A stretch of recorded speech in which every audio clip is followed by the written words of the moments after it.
Wow, and we're just on time. Hey, everybody. It's Rob Sachetto in the studio with y'all. Hope you're having a great week. It is now ended. Now endeth the week.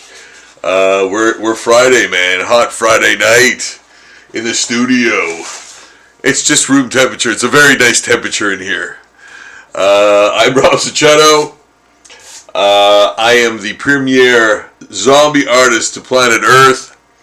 I've drawn more zombies than anyone on planet Earth.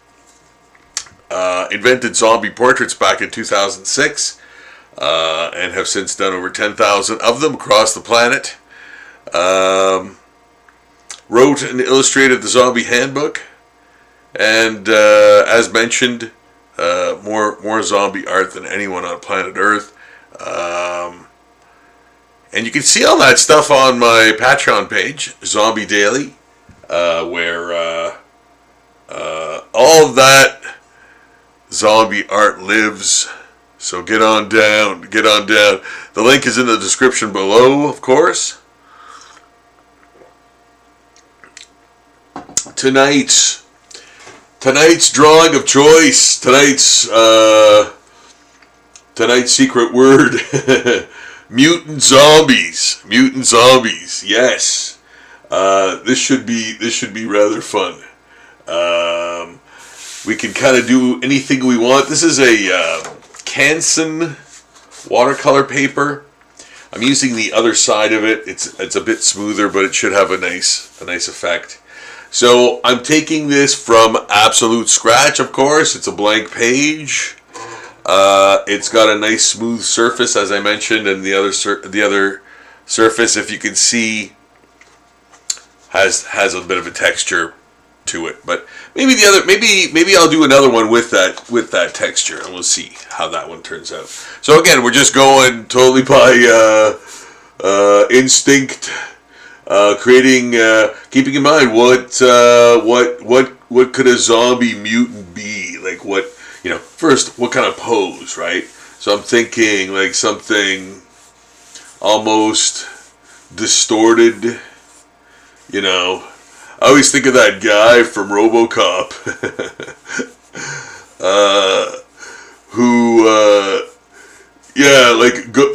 gets splashed with toxic chemicals for like maybe, I don't know, 10 minutes, and he's like a total full-on mutant, like it changes his DNA or something, and there's stuff melted off him, and all that stuff, man.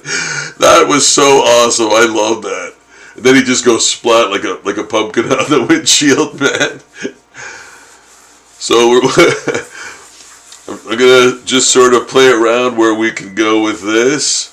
Yeah, I still have a bit of a sinus thing going on. If you couldn't tell. Yeah, not sure with that. I think it's a mild. I felt kind of I've felt kind of sluggish last couple days. Maybe fighting something off, doing a lot of appearances everywhere, right? So, and this weekend, doing the Northern Game Expo. So y'all check that out. Yeah, I'll be there. I'll be drawing, of course, and have some nice new prints for sure, and some old favorites, of course, and the Zombie Handbook, if you will. So yes, I'm drawing a very kind of wonky, and this is subject to change. Cards subject to change, If I like it, I will continue on the path I've chosen. But if not, I'll change. I can erase things. I can erase stuff. And so can you, if you want to learn how to draw. Watch some of these live streams. I was kind of crestfallen yesterday. We didn't get as many views on the last video, and I thought Natural Born Killers was like sort of fan favorite thing, and that's not why I did it. I've always wanted to do it, and it like somebody kind of mentioned it the other day, and I was like, yes, I've got to do that. So I'm finally doing it, and pretty much, and I'll show you the finished. I'll show you the finished later on. I'll show you the finished. I mean, it's going to go on Zombie Daily, right? But I'm going to actually put the movie poster lettering and stuff in there, through with like Photoshop or whatever. Yeah, so it'll be a mixed media affair, but nonetheless, it's one of those things where I just chose to actually put it together that way. I could just as easily have drawn the letters. I'm crazy. I'm crazy, and I would have done it. But for this, I just kind of felt, no, I think having the really clean, appearance to be better, yeah, and and time too, So I didn't want to spend tons of time drawing the letters and stuff and that. So here is the mutant zombie. And again, I think I may be cribbing from the video game the kids love. The movies, not so much, but I have all of them. For the love of goodness. Resident Evil. So I'm kind of going in that direction. I think with the way he's standing and the muscles and all that stuff. But again, subject to change. I could change a lot of that stuff, and make it go another way entirely, So yes, it's at that stage where, and again, I'm just working it out. I don't know where it's going. I kind of know where I want to put things, but. It's in the working out stages, and I mean that's the process, right? That's the kind of process, I guess. A lot of you folks want to see, a lot of you folks want to say, me do, or people do, and kind of go through it and go, oh, you know what? He's just building it out of kind of thin air, and he's just, riffing on stuff and whatever. There's there is purpose behind it, but the purpose is not clear, again, so many things can change in this process, right? So yeah, and I'm kind of going for this weird, almost alien, weird, head shape. But that to me is well, if I like it, I'll keep it. But I don't think I'm gonna keep it. I think I'm gonna change it. And especially there's an arm here that I don't know what I'm gonna do with. Maybe this. Maybe this. Does that work? That could, yeah. The flow has to be there too, right? And I mean, you can kind of look at something and go, there's something off there, right? So you make those necessary changes as you work on it, in case you didn't sketch it perfectly the first time. And you know what? Sometimes you get it, man. Sometimes you get it bang on. The sketch is perfect, and you just have to build on it. And sometimes you have to work on it, right? So, yeah. But it's got to be more mutanty, I think, man. Yeah, it's got to be more mutanty. Mutanty on the bounty. You knew I was going there. You knew it. Unit. You knew it. Unit. Yeah, I think I'm going to come back to this one because I see massive potential, but I don't know where to go. I'm not sure I know where to go with the head yet, so that's good. I'll come back to it. Yeah, and I think I do like that other surface better. Yeah. Yeah, it needs to be more mutant-y. Yeah, okay, so, mutant-y. Mutant-y on the bounty.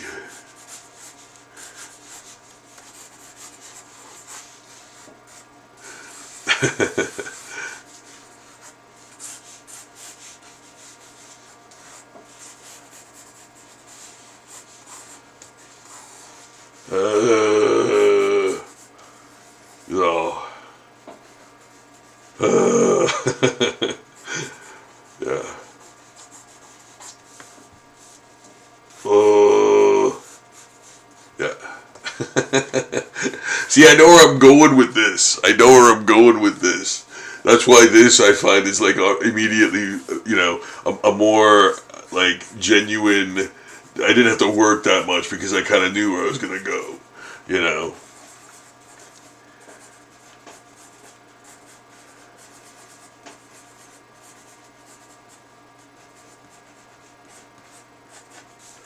Yeah.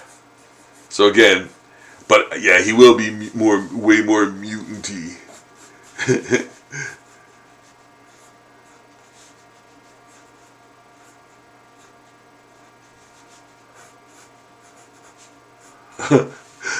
Yeah, slightly more mutant-y.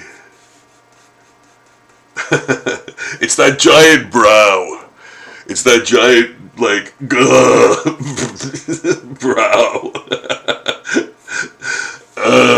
Yeah, that makes it more mutant-y.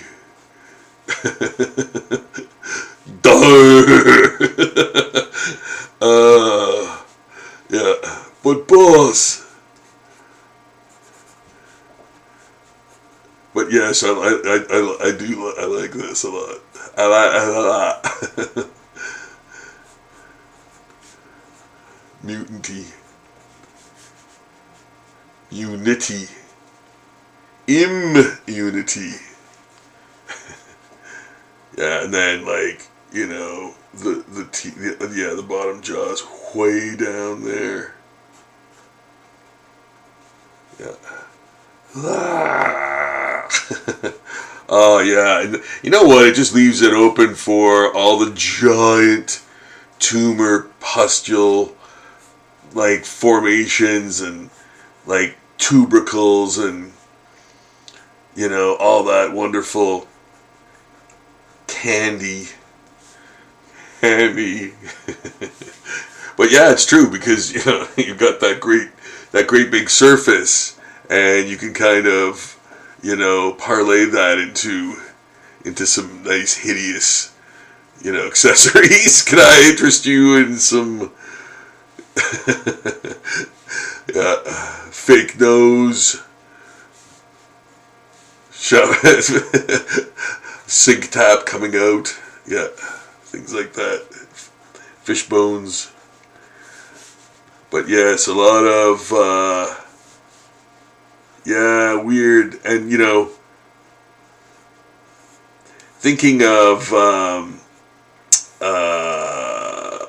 what's that movie, Annihilation too, where like things start to fuse and like grow at like quicker rates and cross-pollinate with other species, and like it's just everything's upside down, right? So there's so much like mutation and stuff, like the alligator with the crocodile, or the crocodile with the shark teeth, that, and that bear zombie thing, that was so cool, man. And the guy like growing up the wall like in a vine mold, so yeah, you kind of think of those things. And again, that's why I like movies. That's why I like movies, and I like practical effects and stuff like that, because it kind of it speaks my language, man, and I really love that stuff and support that stuff. I just love the reality, man. I love the reality. It's like there's nothing like that, you know. So yeah, that stuff.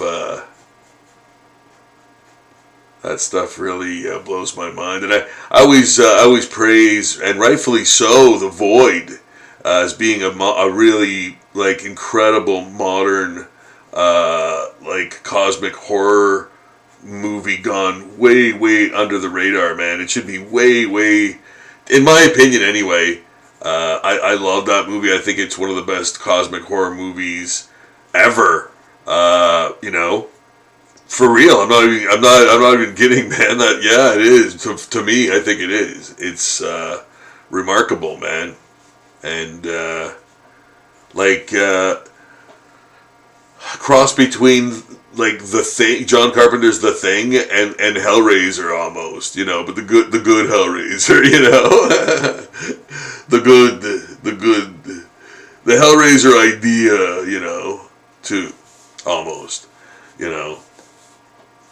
And then the Lovecraftian sort of, oh yeah, like wow, what a treat that movie was, man. Oh my goodness, yeah, that's a highly recommended movie, for sure. Yeah.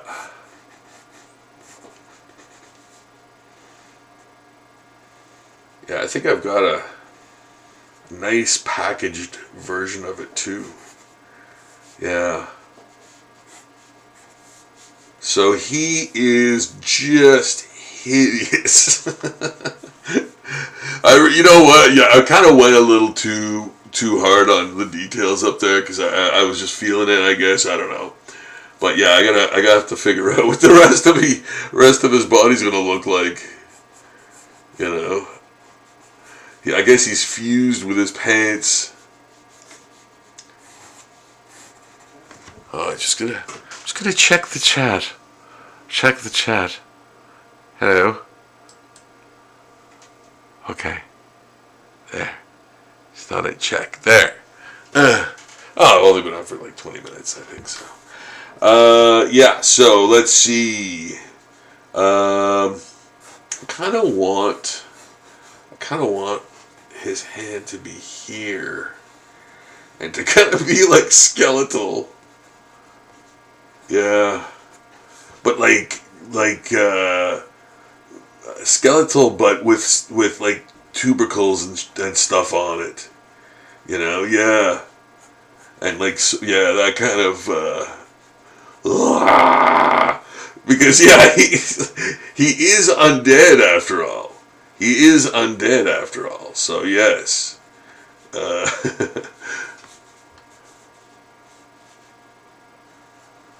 Have to have the awful like even the bones have, you know, some sort of weird growths on them because of the mutation, the degree of mutation, you know.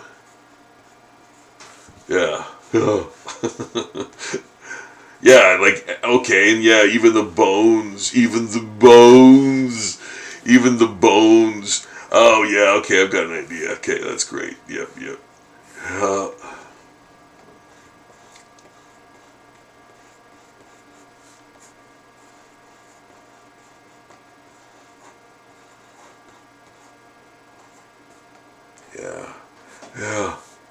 What was this? I don't even know. I don't even know what that was. Okay. It's okay. Yeah, I'm trying to chart how much mutation is where, but yeah, I think this is having like almost what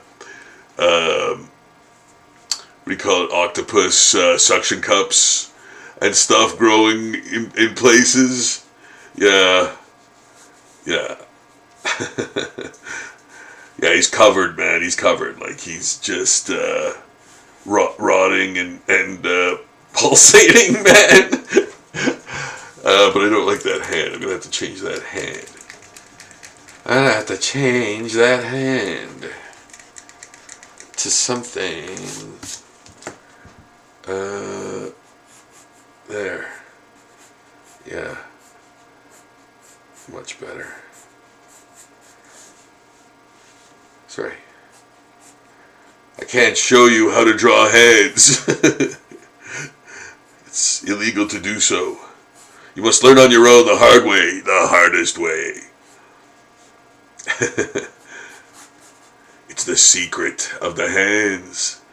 But, yeah, doing some Mutant Zombie action tonight.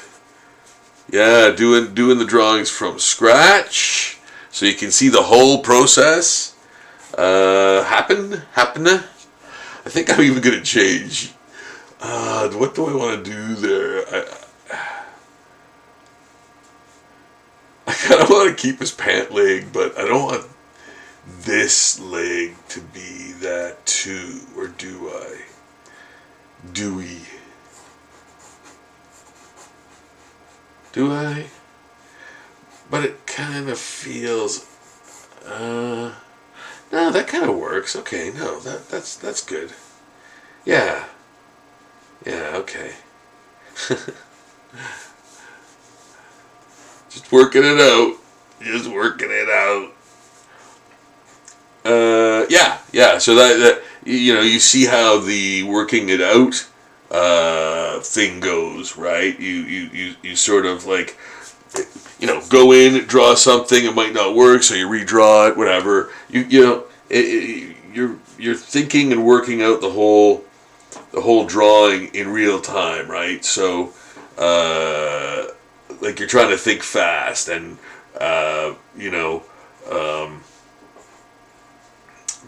create the look for that part without even knowing what it is yet, type of thing, and then maybe that will hold it together. So sometimes, it's one of those things, right? You're just sort of, you're creating as you go, with no real, like with a plan, like with a purpose, but, still making it up as you go along, like I'm doing right now, Yeah, and I just want a lot of, like, really gross, like, I think I'll put those types of mushrooms on his arms. Yeah, like, yeah, I'm putting in placeholders for other things I might want to put in there, But like he's heavily mutated, man.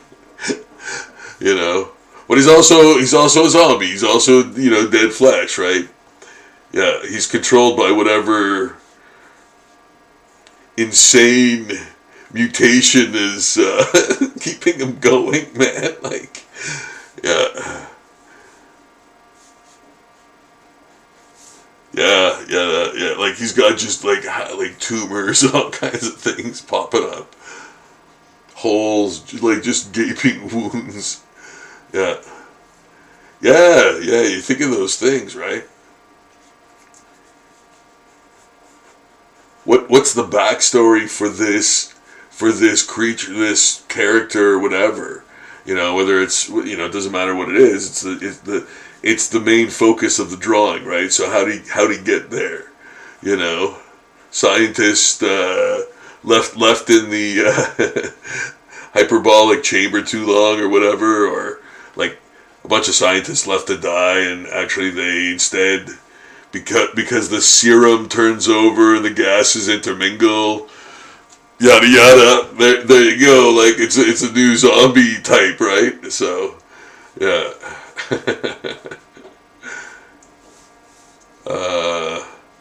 Yeah, and with that, you can actually put like, it looks like a rib cage in there. Because maybe it is. Because maybe it is.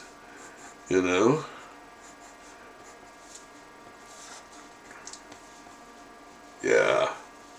And then big bouncy balls of fluid.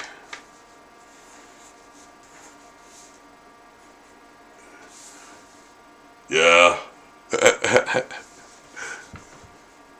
How do we draw a mutant zombie? Well, this is one way to do it. And I'm kind of just pecking at it. I don't do these all the time, so it's not like I'm showing you guys a master class on how to do it. I'm working it out just like anybody would, kind of thing, right? I'm just using my, my style or whatever, adding my style to it, whatever that is. Don't quit your day job, Chief.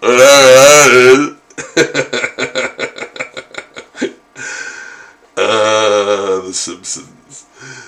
Yeah. Got my chili boots on. ready to get some drawing done, man. So we're in the studio. The latest installment of In the Studio. Hope you guys have had a great week. I'm headed to the SCUM next weekend for Steel City NerdCon. I think I remember it better when I say Steel City NerdCon, because otherwise I'm like, is it no, it's not NostalgiaCon. That's another thing. And then I get confused as to which. But if I say Steel City NerdCon, I remember it right away. So yeah, from now on, I'm gonna do that. I'm gonna remember it that way. Yeah, Steel City NerdCon. Yeah, so I'm doing that. But this weekend, Sunday, as a matter of fact, I'll be at the Crusoe Club for Northern Game Expo, which is back. And wow, we missed the guys, man. And we missed the boys, and they're back. And everybody's looking forward to doing that this weekend. So this Sunday. So yeah, I'll be there. Hopefully I'll see you there.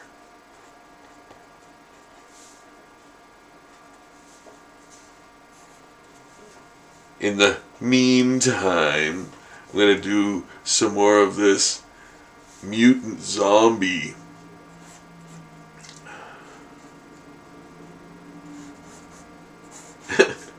Yeah, putting bone and sinew on display like that is kind of good. Kind of good for what we're doing. Yeah. Things leaking. Squirting.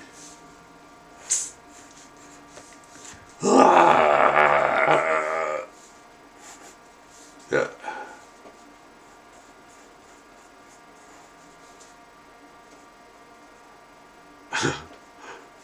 Yeah.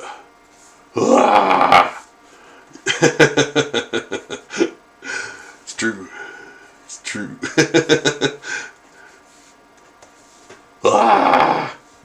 Yep. Oh, the pain of being alive. Can't be killed.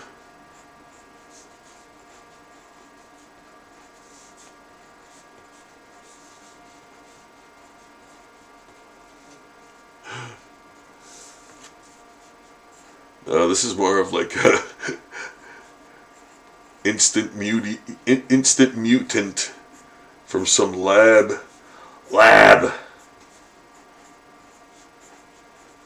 From some awful test. You don't have the clearance.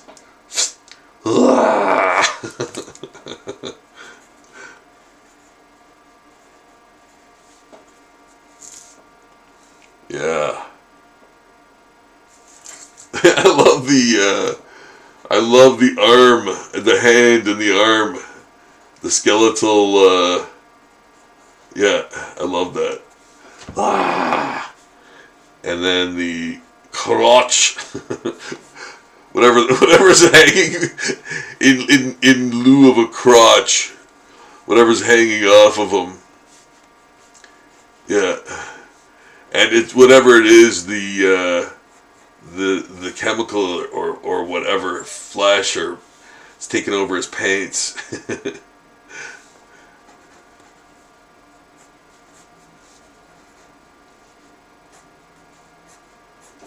I don't know if I like that hand.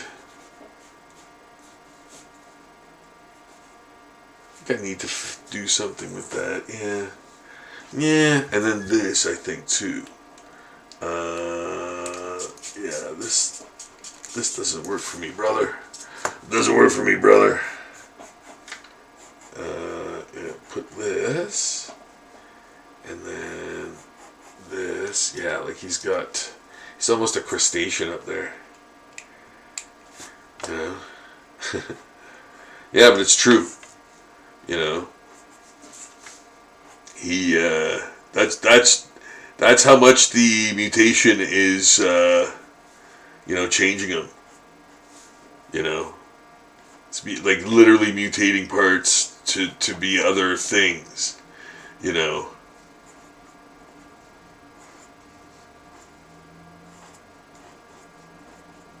Like insects or like fowl, like birds. Yeah, man. Yeah. Because he could be theoretically like picking up roadkill and assimilating it. You know.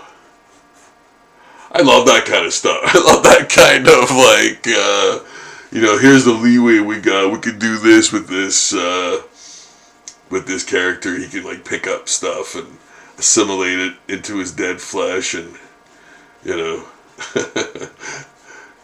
some of the powers that happen with the mutation.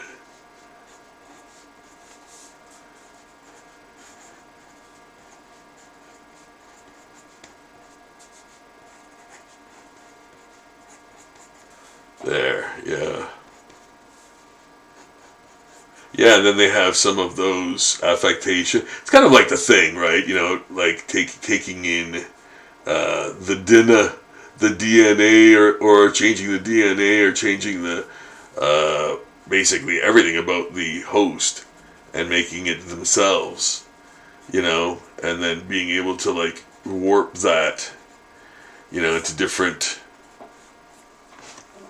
shapes and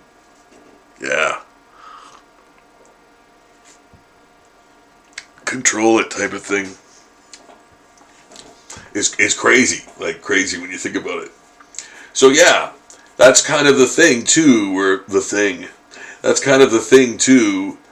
We're thinking in terms of that. Is there any? Are any of the things that are growing or festering or whatever on the mutant zombie practical? Like, are they there for a reason, or is it just a haphazard thing? Like, has he evolved at all? In a way that there would be kind of, longer arms for catching things, like, those kind of evolutionary steps, or is he just like, complete, disaster of like crazy mutation, man, there's those things to consider too when you're drawing it, right? So. Because then, the facial features might be slightly different, things like that.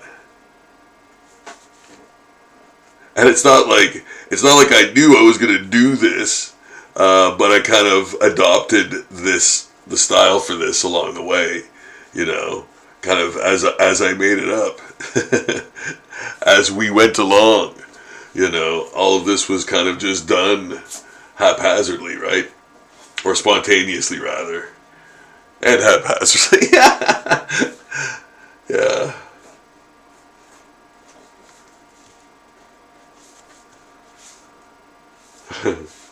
But yeah, this is crazy. It's a crazy. Yeah, I think I do like the fact that you can see he's got the pants on still. And, the rest of them and shoes. The shoes, like literally the juxtaposition of the shoes against the like literally outrageously grotesque, rest of the body, is a great, visual too. That's why I don't like that hand. I think that hand is too stiff, and I almost tried to. What I almost want to do is do like a mummy type of thing, like that. His hand was almost baked, into a shape, dried up flesh. But it doesn't work here. So I'm going to change it to something else, something much more else.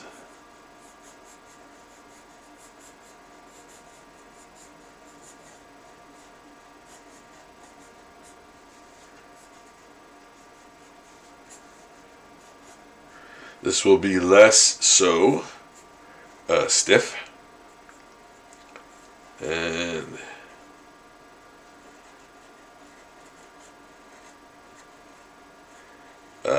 wide open for some nice texture in there that we will put in.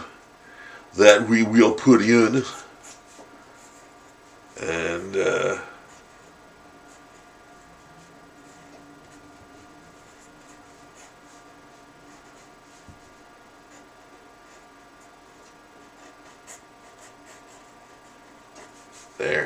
there. Maybe a little bit of like connective tissue in there, in the ear.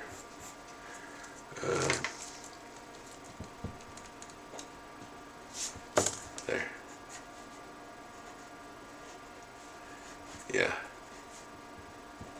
Yeah. Like he's fusing together. Oh, okay, sorry guys. Darn it. You know what? And this paper is a little larger than the paper. I'm not making excuses. I'm just saying it out loud. Because normally I use the other watercolor paper. Because I want to actually paint, I want to finish this as an actual painting tonight, a finished painting. So we're gonna do hopefully the whole thing. Oh, Christine, my goodness.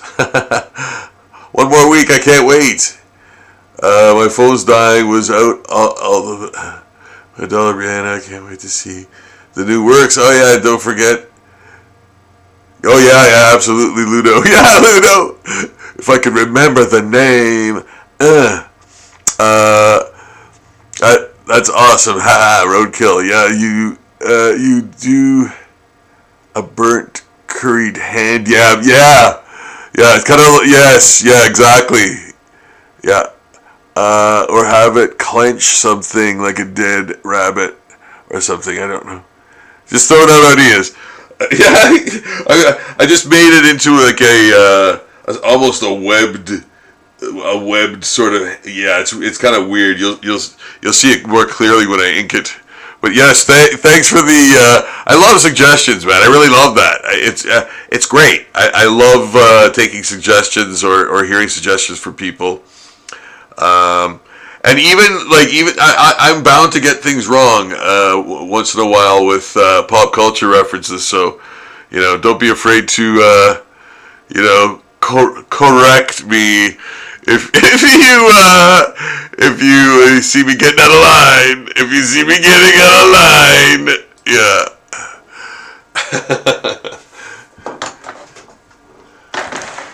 Yeah, I'll usually admit that I don't know.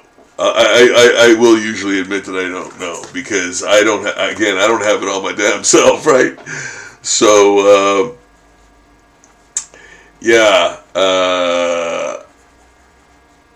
I'm not bad with pop culture references, but then I remember watching was it Hollywood Jeopardy? It's the one with the guy from SNL. I think it's I can't remember the name. I think it's Hollywood Jeopardy or something. But man, I don't know any answer to any of those questions. Like that is so beyond me, man. And like, that's mostly pop culture. Like, that's all that is. And I was like, I've never even heard of most of these things they're talking about. You know? So I thought, pop culture Jeopardy. Or maybe that's what it's even called. I don't know. Anyway, so yeah, I was watching that going, holy crap, man, I would fail miserably at this. You know? Yeah, I thought I had some knowledge going on there, but apparently I do not. Apparently I do not. Yeah. I'm not too broken up about it, but yeah. Yeah, he's just spitting out venom. He's spitting out venom.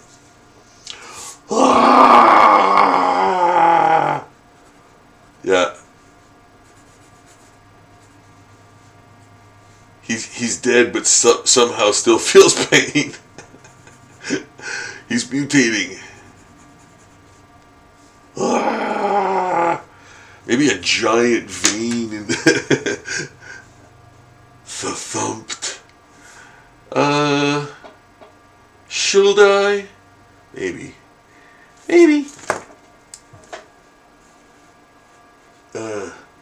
Big, thick, giant vein.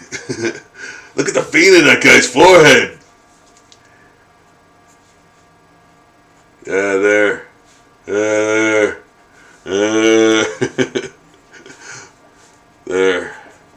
damn it. There, darn you. Yeah, he's almost got like a crab-like appendage. Yeah, but he still has that bone. Now, am I going to make that... You know what? I am going to make that see-through.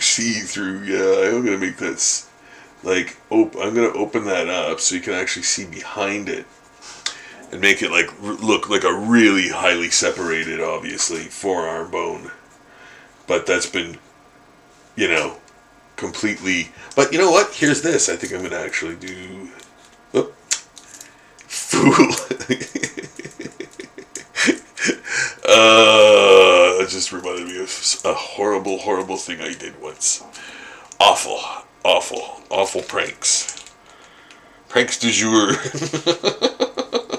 Pranks for nothing. Come on, now. What? Okay, that's better. Fatso stymied by eraser wrapping.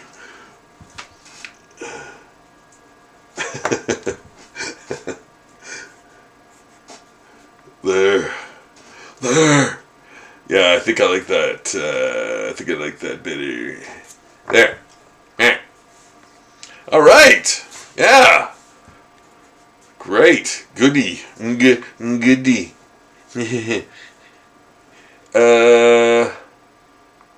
Yeah, well, you know what? I'm going to add way more. When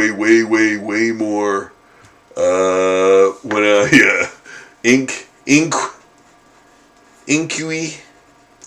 Yeah, when I put the inks down, excuse me, there will be blood. There will be blood and some gore and some smoking and foul language and flashing lights. Yeah, nice sort of rib cage going through the shoulder.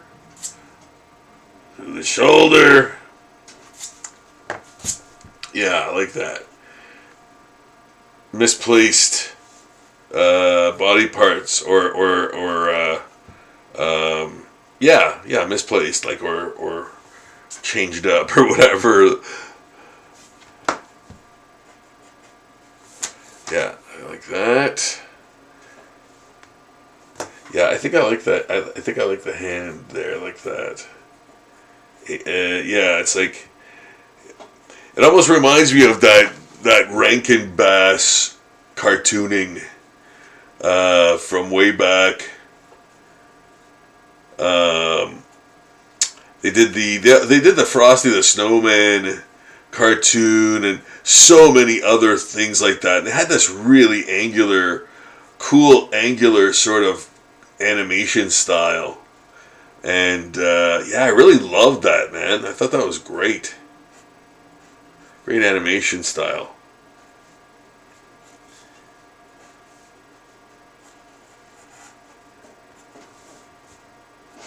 Rankin Bass. I think that was them. Yeah. Yeah. There. Okay. So, well, here we go. What I'm going to do first is give it the nice gray wash. Give it a nice gray wash.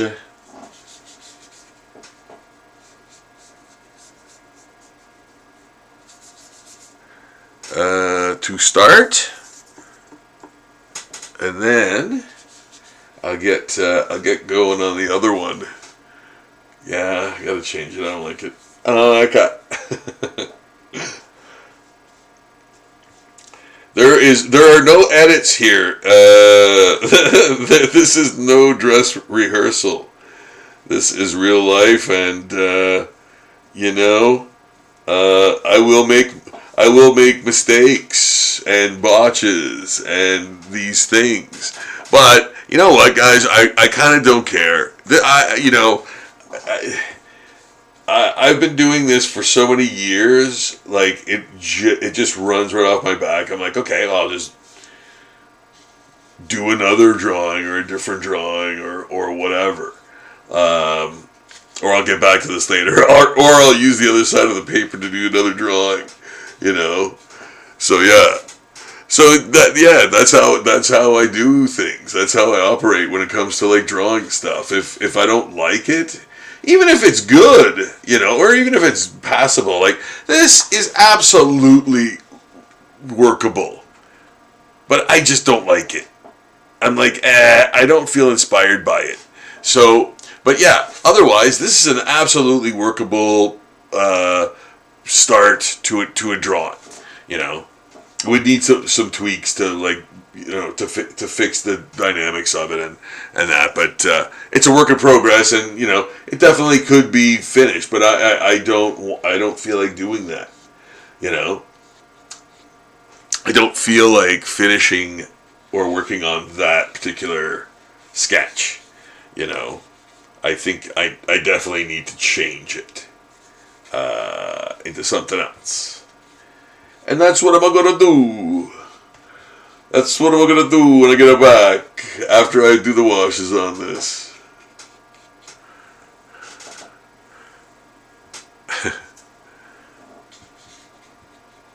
And yeah, I think, man, there's a lot of, again, there's so much fun, color, and detail potential with these types of drawings. Like, you know, you can do anything with the mutant zombie thing. And as you guys, you know, can see, I just basically created this out of nothing, and you know, now I'm putting the first sort of wash, watercolor wash on it, and we're gonna you know, color it up, put some nice colors in there, and then ink it, and that'll be the first, you know, zombie mutant drawing we've done in the live stream from scratch, and maybe even get that one sort of on the go too. And I can show you guys the Natural Born Killers finished drawing. I actually finished it yesterday. I felt compelled to finish it. So look for that on Zombie Daily soon, very soon. But yeah, I'll show you guys that. And then I'll get to fixing this, or changing it entirely. Either way. There. But first, I'll show you this. So this is the finished Natural Born Killers, like the raw drawing. So as you can see, That's how I treated the coat. And then when I scan that, I'm gonna what do you call it? Use the oh man, what's the word I'm looking for? Levels to kind of darken this to the point where everything's the same blackness. You kind of just do that because when you scan stuff, it doesn't always scan like it might actually, like, the light might reflect off a certain type of black a different way, so it scans differently that area. So anyway, what the levels do is just homogenizes that, just turns it into one black instead of like a bunch of different blacks in there. Like you might be able to see that that's a different pen. There's different pens being used in there. I don't know if you can see that, but there's different blacks in there. Like there's different lines. So yeah. But there it is. There is the finished there's the finished poster design. Obviously it's the Natural Born Killers poster. I'm going to put the text and everything on there. So yeah, it'll be a Natural Born Killers poster. So that will be cool. That will be fun. And this is what I'll be drawing this is one of the drawings I'll be doing at the Northern Game Expo. This is Bartok? Bartok? It's from the Anastasia cartoon franchise. He's got his own movie. He's got his own movies. Yeah, so it's this character, Batroc. It's not Batroc from Captain America comics, man. The French parkour guy. Yeah, no, it's not him. But Bartok, not Batroc. Yeah, but that's one of the character, or that's one of the drawings I'll be doing. I will probably be doing some Pokemon. I will probably be doing some Pokemon there as well. I don't know actually if I'm going to be doing that. Don't quote me on it. But I'm pretty sure I will be. Doing some Pokemon at Northern Game Expo this Sunday. Looking forward to that. Yeah. What a great time. What an always great time with those guys, man. And the people that they bring together and the fans and everything. Wow. It's always great to be amongst all of the fans and vendors that I've seen at so many cons I've been at in my life. That would, like, the Northern Game Expo is again one of those kind of grandfather ones now. I think I don't even know I think this is the 7th one. Is this the 7th one? Maybe it's... I don't even know which one this is, to be honest. Man, I'm bad with everything. Yeah, it's true. It's damn true. No, it can't... No, it's got to be more than that. I don't know. I can't remember now. But, yeah, well, anyway, so this is a character... And this is a character that is being done by... request, and or like suggestion. So people ask me what's a request and what's a custom. So if you request something, or if you sort of rather suggest something, I might get to it that year, so that's not a guarantee. I will likely get to it like faster than that, just because that's the way I am. But there's no guarantee that I'm going to definitely do the character you suggested. However, if you get a custom and you order it for yourself to have like the original, then that's the, I get on that like right away. You send funds, you get the original within a couple days. So that's the difference between like a suggestion, for Zombie Daily and or a request or like a custom order. Yeah, because a lot of people have asked me about that, so that's basically what that is. So basically, you go to Zombie Portraits and go to the Contact Us thing, little button there, and contact me and ask me, if I'll do whichever character or your own character. Too, I've had people ask me to do that over the years too, which is, I think it's really fun. Like, people that are doing comics, if they want like a pinup or, from a guy who, like me, who does, zombie stuff and whatever, then yeah, it's always fun. I love doing those, for like small publishers or, just independent publishers type of thing for their character,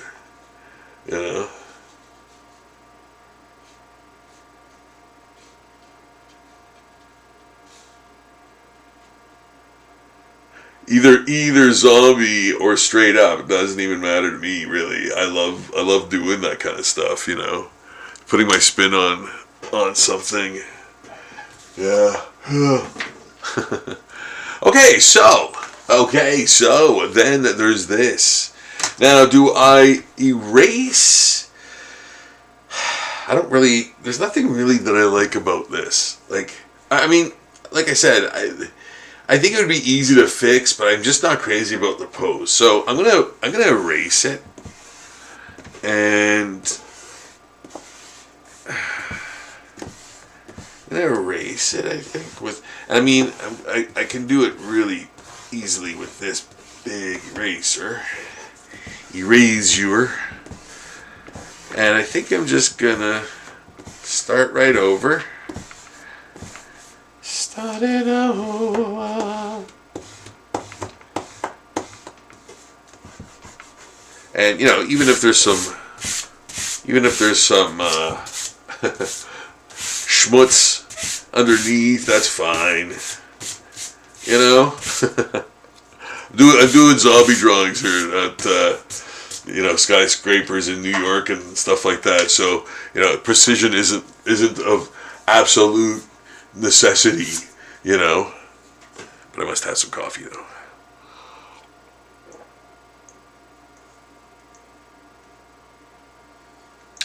Oh my goodness, that's good.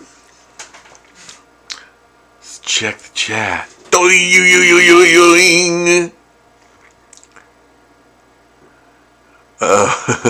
Wow.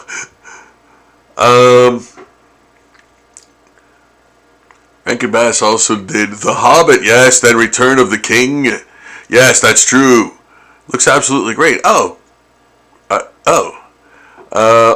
Roy McCandless. That gray wash immediately brought the picture to life. Oh, wow, thanks, man. Yes. Awesome, love the image in the sunglasses. Oh, thanks, man. Thanks for noticing too. Yeah, it'll look better when it's scanned and all that. But yeah, I'll get to that.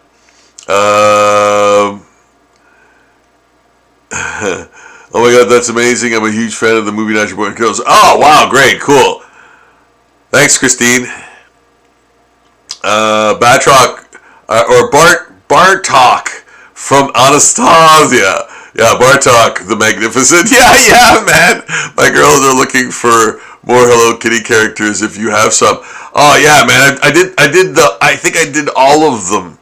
I couldn't find any other ones, man. I think I did all of them. My Sweet Piano and like all of them, man. Hoggle should be next from Labyrinth. Oh, that would be fantastic. Or Jareth. Oh, I've got Jareth. Yes. Oh yeah, I got Jareth, man. Someone, who was it that like they flipped when I showed them that I had Jareth, man?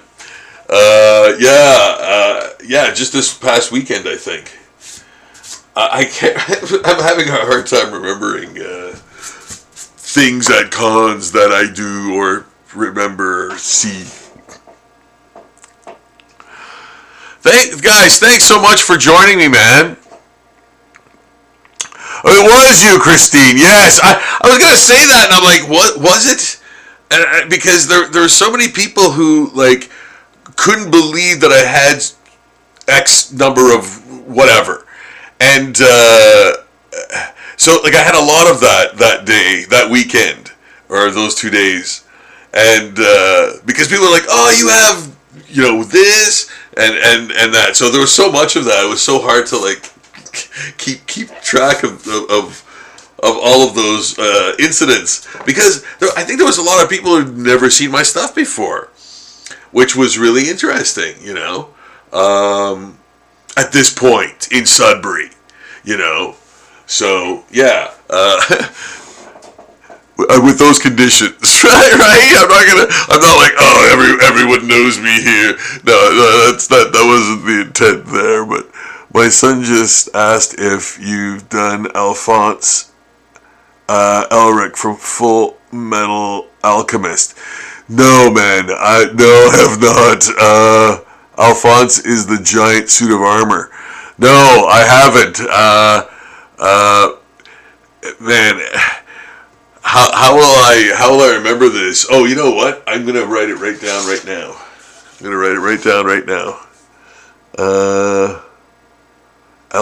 Alphonse Elric. Okay. Alphonse Elric from Full, and I know Full Metal Alchemist. Metal Alchemist. And for those of you who've never seen a person write before, yes, Full Metal Alchemist. Yes, Alphonse Elric from suit of armor. Suit. Oh yeah. Okay, I think I know who that is. Yeah. Yes, I think I know who that. Yes, I think I know who that is. Yeah. Okay. Yeah, that'd be fun. Well, because I did that DV8 or whatever, that round Star Trek robot, or not Star Trek. Sorry, Star Wars. Everyone just cringed when I said that. That round little Star Wars robot droid or whatever. Yeah, Star Trek. Eh? Oh, the worst. Awesome. He's super pumped to see it. Great. Well, I'm gonna do that. I'm gonna probably get doing that next week and bring it to the Sioux to finish, probably at Steel City NerdCon. Steel City NerdCon. Yeah. Say it again. Steel City NerdCon. So yeah, looking forward to doing that and probably doing that there. Probably finishing it there if I start it next week. Yeah. All right, so let's get going on some mutant zombie, and again, we can kind of do whatever we want. We can kind of play around with the stance, how it's standing. Any number of things with the limbs, what the body shape is going to be kind of looking like. Just working out some sort of,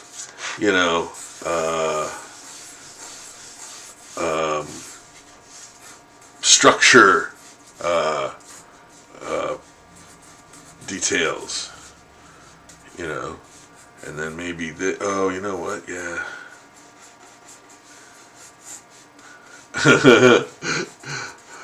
Yeah.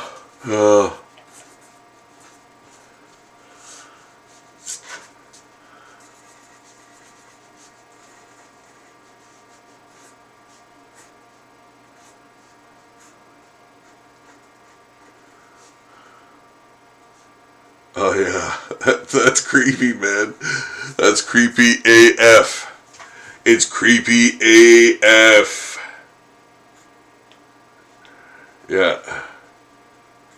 I'll probably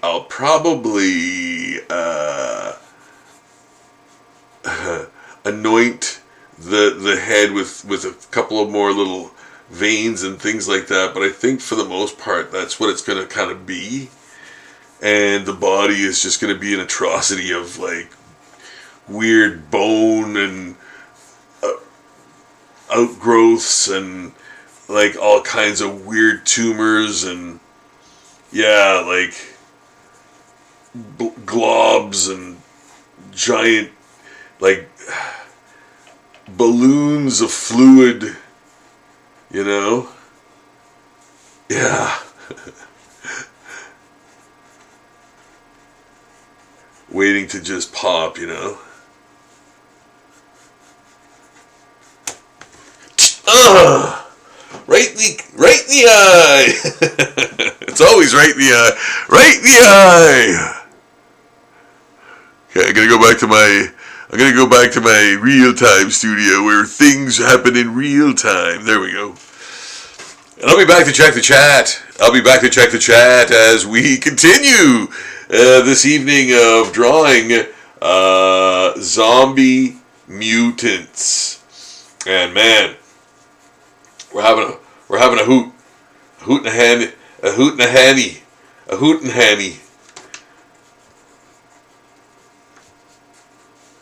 It's just been great.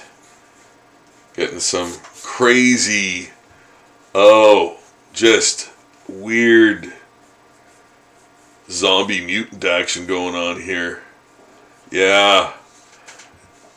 Thinking about, those types of post-apocalyptic movies, body horror. Always think of, like I said, RoboCop. The first RoboCop, where that dude gets dunked in the truck smashes into that silo of toxic chemicals and comes out like a full mutant, man. Yeah, that sort of thing. Thinking of those types of effects too. Those practical effects. They have weight. There's shadow there. There's there's dimension to them. They reflect light correctly.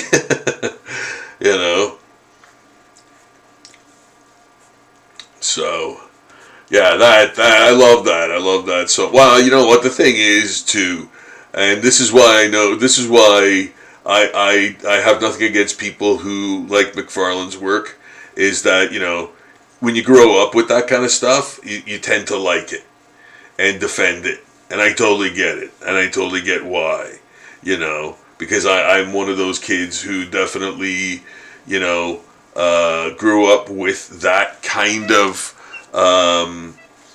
with those kinds of movies, and man, that stuff leaves a mark at that age, right? And for me, it was a good mark, but in terms of liking that kind of real sort of effect stuff, and like everything else, like traditional art and all that stuff too, of course, right? So, yeah, because I grew up in that, right? So, yeah.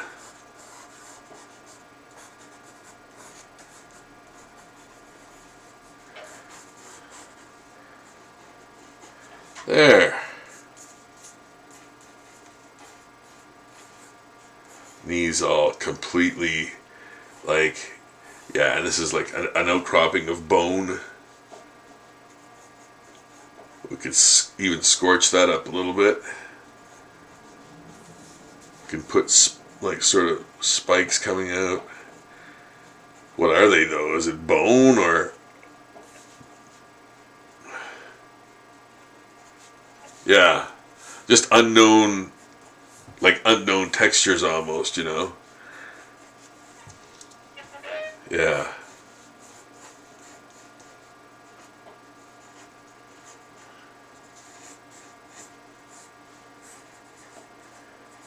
And like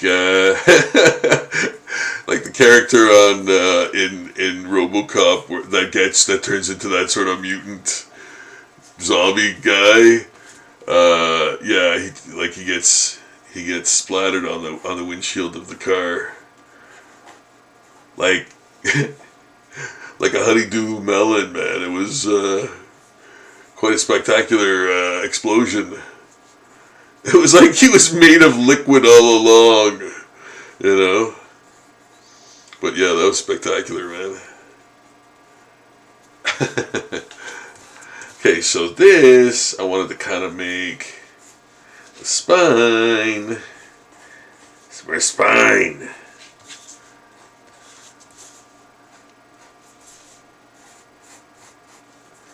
So yeah.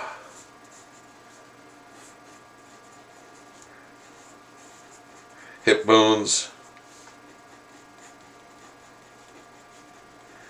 All sort of like, you know, things embedded, you know, into the flesh. Like, okay, it's a leg, but man, there's no joint anymore. It's all fused, you know. And then the bottom is kind of a melting flesh appendage that regenerates itself, you know. Yeah. All sorts of nice knickknacks.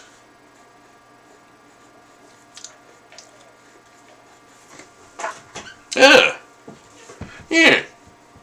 Yeah, see? Yeah. Yeah, I'm gonna do the old spine. The spino cylinder.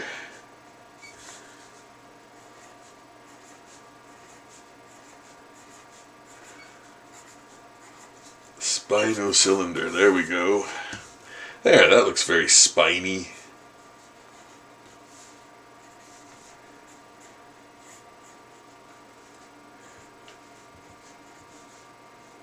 Mutanty on the bounty. So yeah, this to me is way better than the other. I like this so much more. It has so much more character and like quirkiness that belongs to what this should be. Like the other one, oh yeah, I erased it. The other one was kind of too hunter killer stance, and I just wasn't feeling that. I wasn't feeling it. I wanted to do a really weird, almost like, you know,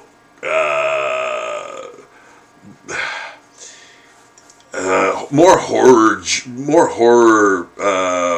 directed type of thing, you know, and less like Predator kind of thing. I don't find that horror necessarily. I find that more like science fiction.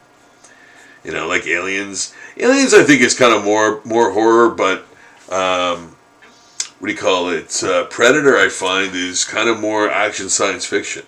I guess that's kind of why. And I mean, they did that with Aliens 2, obviously. Aliens 2, for real. Made it an action movie, but man, you know,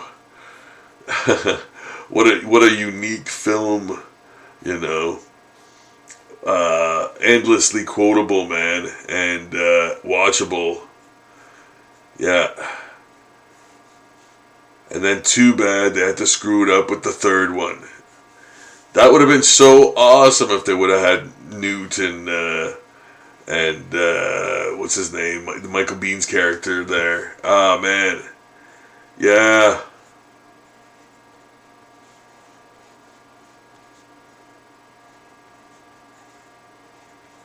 Yeah. Oh well, maybe an alternate universe.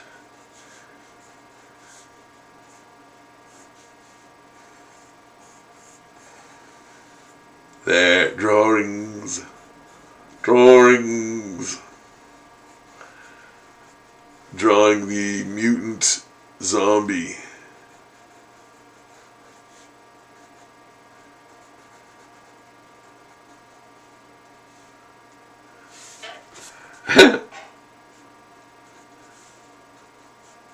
There. Yeah, I could put a lot of like weird, again, tubercles and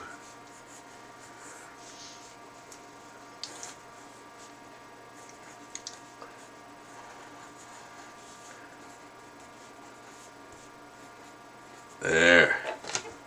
What do you guys think of that? Can I get a little closer, maybe?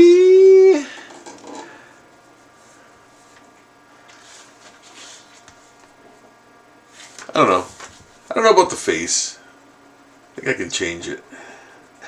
No! I can always put it back. I can always put it back! No, you can't. I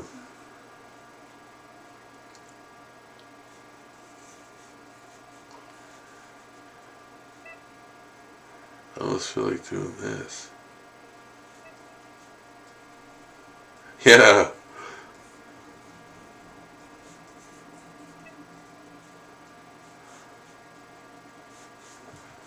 Yeah, I almost feel like doing this. Like it's upside down. Yeah.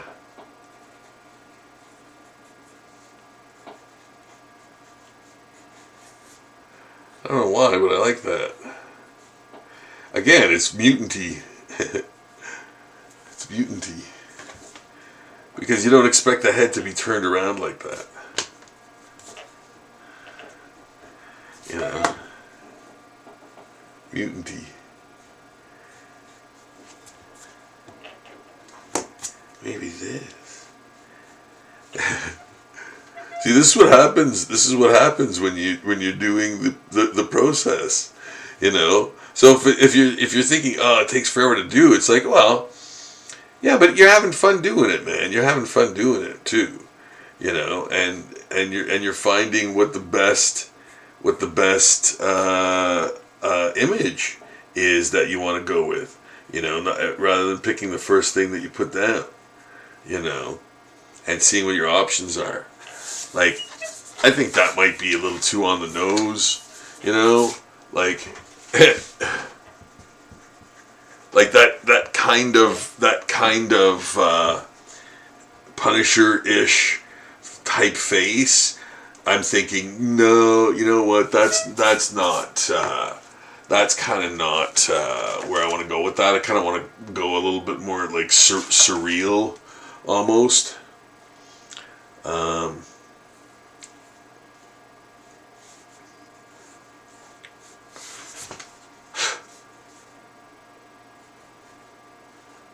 Yeah, maybe this.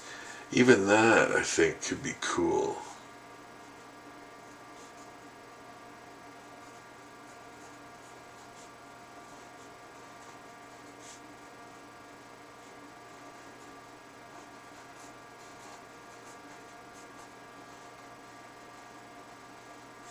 Yeah.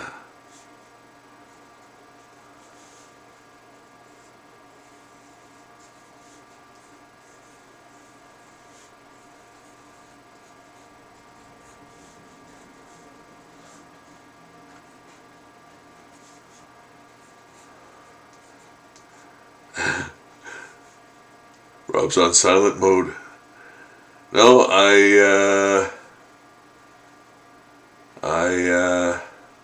I'm just concentrating on the doing of the face, and yeah, I just wanted to make it good, douche. So yeah, I was kind of a little more concentrative, yeah, if you will. Putting some, again, rib cage sort of affectations in there too. Of course, it's all wrong because it's all twisted and it's all like mutated and everything. So, you know, all of it is like, why would that even be there? That wouldn't, you know. There's so many weird twists and everything in the body. Like, in fact, if you know. If you look at it, it looks like the top is backwards, you know, rolling through shots backwards. Yeah, yeah, like, you know, um, so yeah, like just things like that, you know, making it look weird because, you know, it's mutated, it's twisted, it's like, you know, it's an abomination. You're an abomination. Yeah, yeah. So yeah, tons of that kind of, you know, and again, this is the fun part, you know. Be creative. Do like really weird growths and like, you know, veins and all kinds of crazy stuff because this is where you get to do that. That's the assignment, right? So, you know, pour it on, man. And you know, I like if I did a thing where people like showed me their art and you know and drew with me, and like the next day I could or the next live stream I could go through their art, everybody's art that drew the same thing with me, and we can all compare the drawings, man. Yeah, you know. Yeah, like we used to do in college. College, we used to do that. Kind of everybody would hand in their drawing at the beginning of the class, and we'd put them up.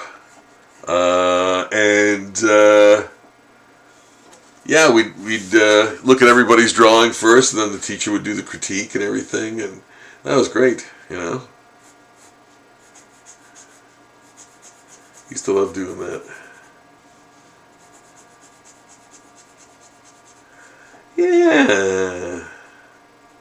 Schools. And you know what? That brings me to the my college here in Sudbury, and I'm guessing Ontario colleges. I don't know what the dealio is, but yeah, my college here in Sudbury has been on strike for quite a while.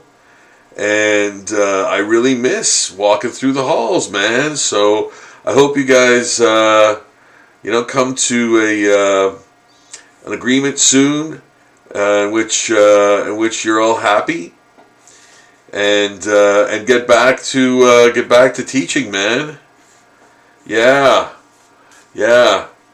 Um Best wishes with that, man. Best wishes with that. I miss my Cambrian peeps, man. I miss my Cambrian peeps.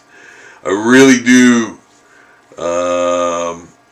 So I hope they get back. I hope they get back soon so I can see them all again and that.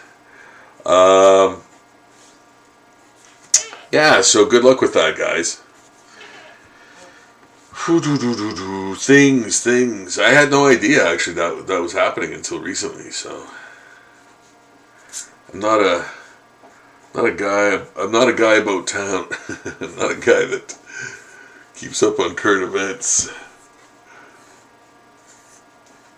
Yeah.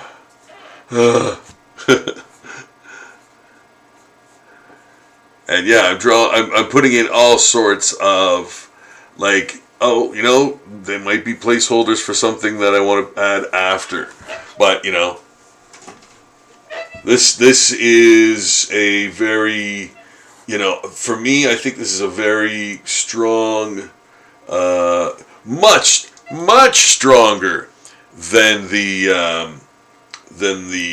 prior one that was on the page earlier that I erased, in my opinion.